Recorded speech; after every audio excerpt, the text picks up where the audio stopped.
समुद्र को माछ धरिबाकू जाई निखोज तीन मत्स्यजीवी माछ धरिबाकू जाइतिबा चारि जनक मध्यरु जणे मत्स्यजीवी जीवित उद्धार होइछन्ति। युवक होइछन्ति जगन्नाथ पाल। तांको पश्चिमबंग मोहना मुहाणरू उद्धार करा जायछि। उद्धार परे दीघा हस्पिटाल रे भर्ती करा जाई तांकर चिकित्सा जारी रहिछि। तेबे अन्य निखोज तीन जनकर एपर्यंत कोनोसी पत्ता मिलिनि। निखोज थिबा तीन जनकू खोजिबा पई तालसारी रे मेराइन पुलिस मत्स्य विभाग पक्षरु सर्च ऑपरेशन चलिछि।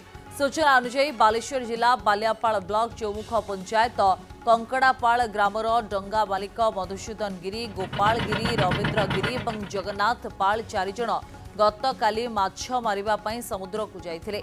एबे जणे उद्धार होइतिबा बेले अन्य तीन जनकर एपर्यंत कोनोसी पत्ता मिलुनाही। एने परिवार लोके तालसारी थाना रे खबर देबा परे तालसारी पुलिस पक्षरु तालसारी ठारू कीर्तनिया पर्यंत समुद्र भितरे बोट साहाय्य सर्च ऑपरेशन भी करा जाउछि।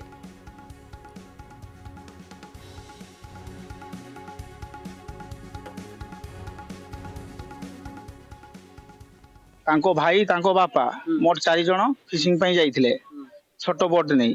सेमाने सकाळू 8टा 9टा बेले जांती रिटर्न होंती 12टा गोटे सुधा। तापरे 11टा सुधा कथा हले फोन लो कथा हितले जे आमे एडी फिशिंग करिया पई अछु। 12टा 12:30 बेले जत कॉल करला बेलकु दिन तापरे स्विच ऑफ दुई उभयंकर दुई जनकर स्विच ऑफ। तापरे सेइडू आमे खोजा खोजी कलु कोनसी पता पाइलु नाही। तांको सेपटे नौका एपटो नौका जाइकी सब टोटाल कोस्ट गार्ड टोटाल आमे खोजिलु खोजा खोजी कोनसी ये पता पाइलुनी।